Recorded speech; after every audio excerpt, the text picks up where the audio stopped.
Jesus, Percy, I still can't believe we's really on our way to Paris. The most romantic fucking city in the world, next to Cornwall. I could get my luggage scratched even if I was knocked out cold and had my freaking eyes closed. Yeah, like you've ever had it any other way. This almost makes up for all the years the fucking world kept me from getting what's mine. Fuck, I'm angry inside. And all we had to do was rig that stupid contest at the stop and stuff. I remember it like it was yesterday. Or like it was a cheap attempt at exposition in some low-budget TV show whose writers had given up even trying to be original. Holy fuck, what the hell is that? I knew I was a hologram. All those years wasted. You ain't a hologram, asshole. It's a flashback, you know, like for remembering something from a long time ago. Don't yous know anything? I've got more not knowing in my little finger than you've got in your whole body. And I can still fit into my same pants I wore in high school. So I guess what I'm trying to say is... So that shows fuck off! That's only because you was a fat, useless fuck in high school, too.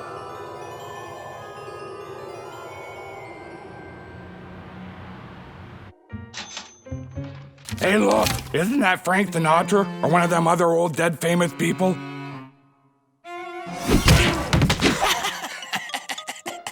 Man, are you stupid. As if Frank Sinatra would ever shop in a dump like this, even if he was a dead zombie come back from the grave, like on that duet album. Here, stuff all those ones with their names on them into the box and grab them blank ones, too. Hurry the fuck up, we've got 79 more stores to go. And I'll put on a frickin' chastity belt before I let your fat ass stand between me and Paris. Shut your pie hole, I ain't going nowhere without my canned ham. Ah! Sweet Jesus, that was even worse than the time I snuck into the NBA All-Stars party dressed as a white woman. I need me a drink. Hey, waitress! Would you like another drink, sir? Yes, please. I'll have one of them. Tell you what, leave the cart. Percy's got 6 more hours and a whole lot of drinking to do. Hey, Percy, you think the boy's okay? 6 hours is a long frickin' time. What do you want me to do about it? The contest was a trip for 2 and you're the one who didn't want to leave him chained to the refrigerator again. Besides, with all the drinking the boy does, he's got enough booze in his system to keep him warm till Christmas. Hey, do you sky waitresses do any peeling? How much for a little girl-on-girl action?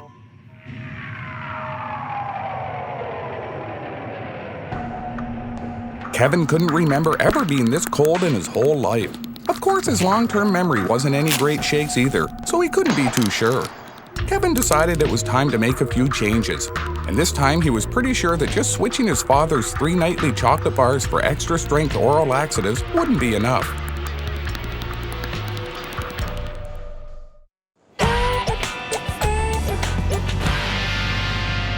You morons follow my lead. I know all about this place from them stroke flicks I rented for my birthday.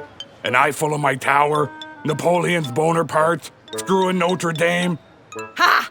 All yous know how to pretend is your right hand is a little Asian girl. Name who? Fuck me. That's called having a rich imaginative life, you fat cow.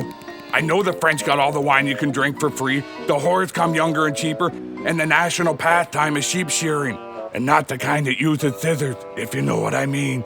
And quite frankly, I hope you do, because I lost my train of thought and I don't. Excusez-moi, monsieur. Excuse yourself, but don't sweat it, you didn't let one go. I think all you Frenchies are supposed to smell like that. No, monsieur. I just wanted to correct your common misconception. Yes, all those things you say used to be true, but today, Paris is a vide monde, and your citizens have embraced the modern world. Now, only 2 of those 3 things are true. What? I was promised the trip of my whole worthless haze of a lifetime, and now this stupid country wants to screw me out of what I'm owed? You'll pay for this! You'll all pay for fucking with Percy Spencer! By now, the movement had begun to return to Kevin's limbs. After 8 hours in the cargo hold without so much as a beer nut, he was sorely in need of a drink or 20 to tide him over. So he decided to go see for himself if what Percy had said about rivers of free booze and mountains of unfiltered cigarettes was true. Attaboy, Kevin! Free wine, smokes, and the easiest and hairiest women on the planet! This is gonna be sweet! Kevin looked around for a likely route of escape. Then he had an idea that would let him kill 2 birds with 1 stone. Whoa, you better mean that metaphorically there, boy. Unless you're talking about egret. Man, I hate egret. Kevin didn't know what an egret was, but he decided to hate them too, because he'd found it was much easier to hate something than to try and understand it. But stoning egrets would have to wait for later, because Kevin's parents had reached the front of the line, and he had to act fast or his vacation plans would be ruined. Hey, Brokenhead, whatever you got in mind, you better do it soon. Kevin raised his hand to get the custom officer's attention, then politely asked him what blow was and why his daddy had put a whole bag of it up his poo place before they got on the plane. What the fuck is you talking about, boy? Don't listen to him. He's just confused on account of we made him ride over in the cargo hold. There ain't been nothing knocking on my back door since that time I played the farm girl in the talent show last time I was in the joint. That ain't what you told me on our honeymoon. Or what I seen in that amateur ass masters video you made last Christmas. Shut your fat gob. That's the last time I try and make a little extra holiday money for this family. Get the fuck off me, cocksuckers! I'm a Canadian citizen! Any of you knows what that means? I'm a Canadian!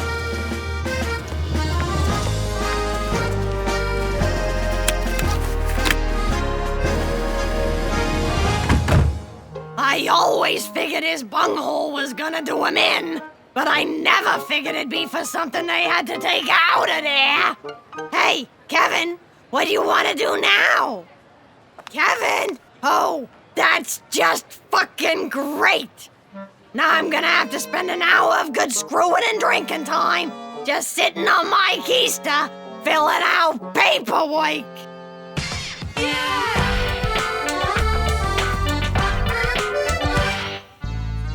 Kevin had slipped away unnoticed by following along behind a nice French family and pretending he was one of their many children. But by the time he reached the subway station, all the 1,000 little ways they were being kind and considerate to each other had begun to cause him pain in a place he hadn't even known existed. So instead, he just stole their wallets and took a train into Paris. So what now, Brokenhead?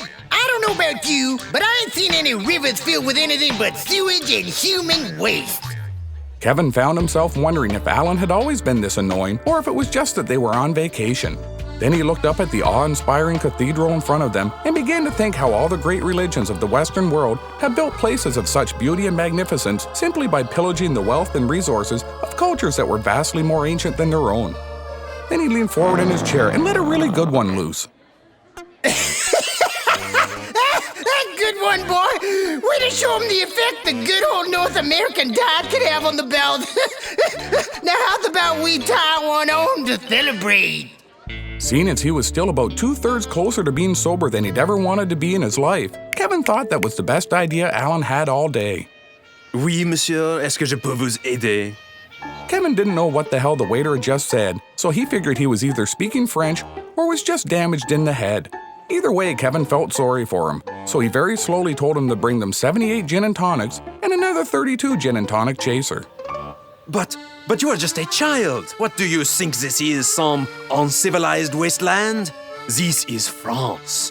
All I can serve children is 17 bottles of wine, no more. Kevin wanted to tell him to go fuck himself, but since he was sober enough to realize that this might have an effect on their drink order, he just told him to screw off and go bring him his 17 bottles. Don't worry, boy. That'll give us just enough to try something really stupid. And I have just the thing in mind. Cocksuckers! I told him there wasn't no cocaine up there. Would have been a total waste of time if they hadn't have found the remote control I've been looking for. At first, Percy had wanted to get back at all the evil Frenchmen who had ruined his vacation by devising an ingenious scheme that would force each and every one of them to admit they were living in a third world backwater where you couldn't even get a decent extra-sized bottle of malt liquor. But after about a minute and a half of thinking, his head felt like someone had shoved a rabid weasel in where his brain used to be. So he decided he'd just take his revenge in the same way he always had. I'll show them fuckers. They didn't know what they was in for when they crossed paths with Percy Spencer.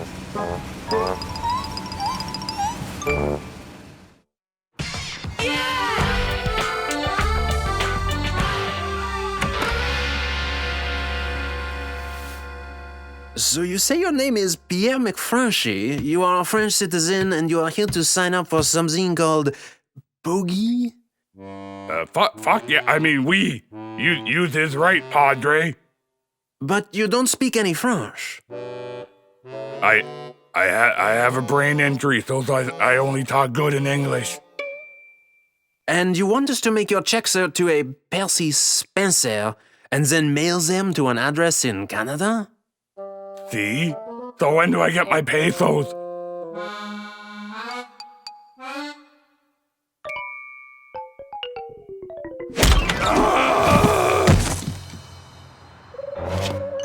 No wonder you can't win a fucking war. That didn't even break nothing I used. You ain't heard the last of this.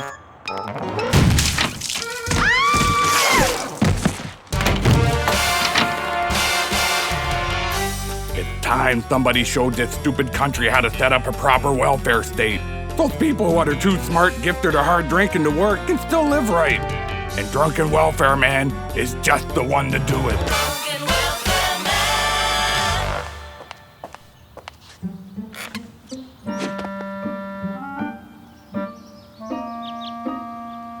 Holy fuck!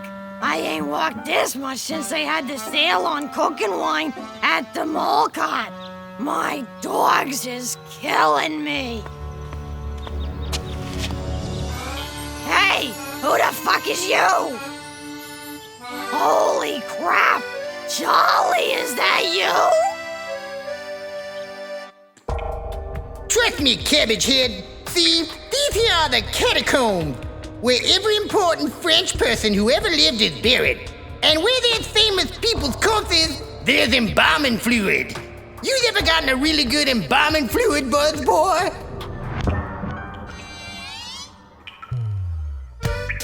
Me neither, so let's go. You almost gave me a frickin' heart attack back there. Yous look just like this guy Charlie I'm screwing back home. Only he's from Quebec, so he ain't real French like you. So that makes Charlie, Marty the bartender, the guy who delivers your groceries, that Ed Asner lookalike from Kapuskasing. Last Tuesday, yeah, it's been a slow week. What with packing for the trip and having to see my doctor, on account I got this weird rash on my hiney. And your husband, he does not mind? That fat fucking loser don't make me laugh. If he ain't too busy getting loaded to know who the hell I'm doing, he's out getting his own slip and slide soaked. Besides, between you and me, Percy ain't exactly gifted in the you-know-what department. Mon Dieu, you could almost be French. Yes, and we don't talk like a couple of brain-damaged morons. Ha! No offense, eh?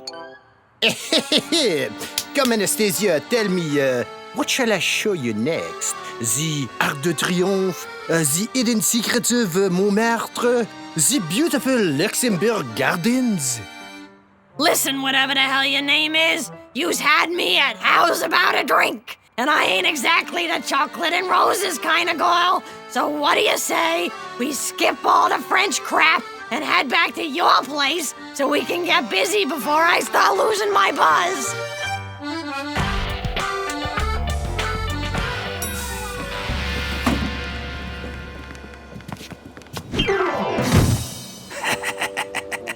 Cheat me out of my God-given right to sponge off a foreign government, will ya? Hey, poodle fucker!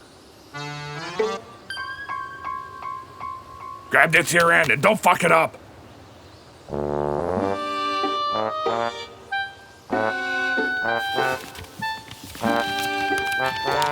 Eat my Canadian bacon, cocksuckers!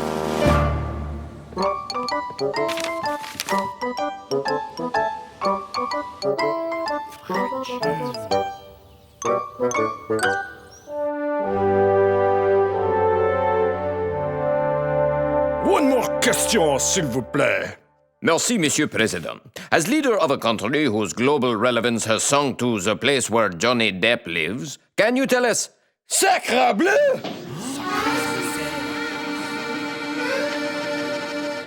Mon Dieu, this is too much. They have attacked the soul of our country, and they will feel the full wrath of France.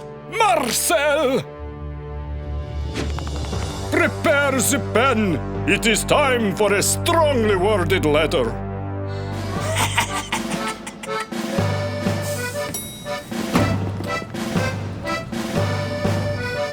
That's him! Get him for Jerry Lewis and for France! Fuck you, coppers! Percy, don't bend over and come quiet for no one but whores!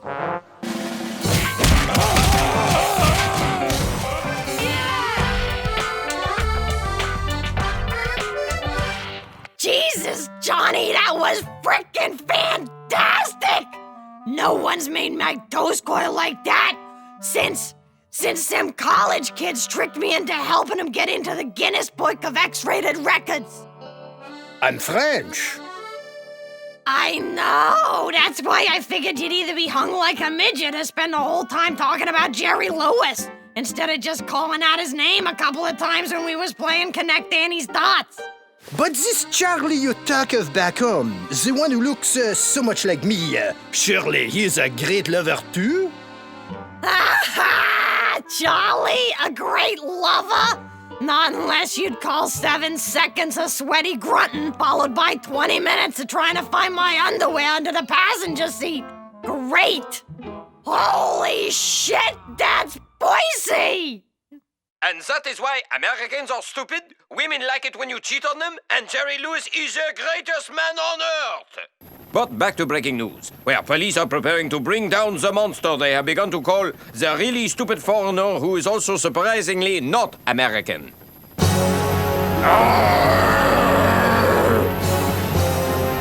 Oh, beauty soldiers make Percy mad! Percy cries!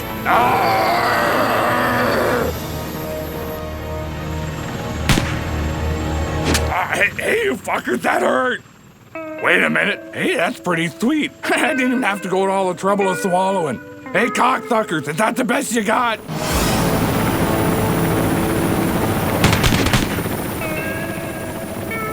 Sweet. Wait, ma petite passion cucumber. Where are you going? Sorry, Johnny. Yous may be the best screw I ever had, but that's my Percy they got there. And besides, my welfare check's due in the next couple of days. And that fat fucker's got my ticket home.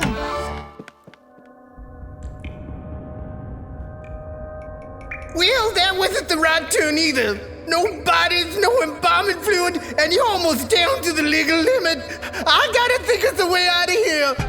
Kevin told Allen that up until now, his ideas had been about as useful as a tie-dye salesman in a nudist colony. And maybe it was time he stopped thinking so much. Then he leaned forward to let another one go and saw that something was written on the boxes they were sitting on.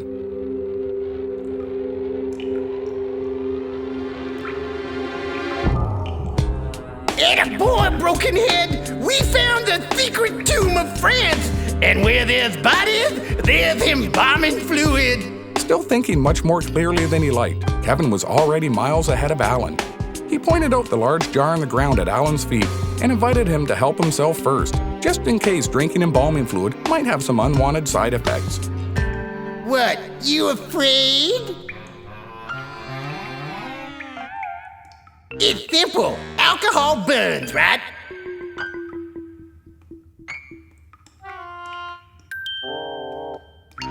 So, we just drop in a match, and if it burns, we drink it.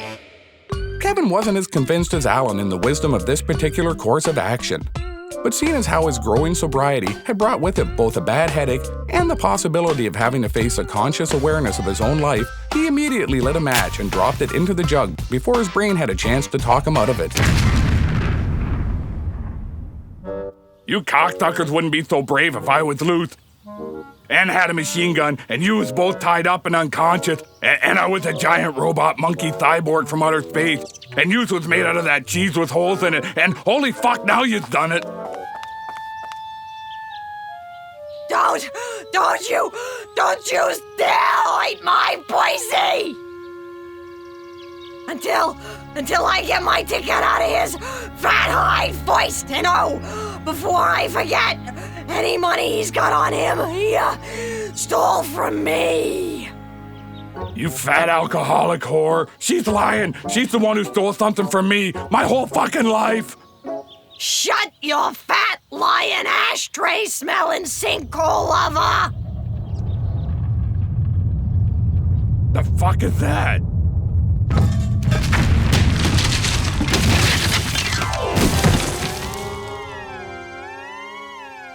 Holy fuck, boy, them better not be my smokes in your pocket, or you's gonna be in real trouble.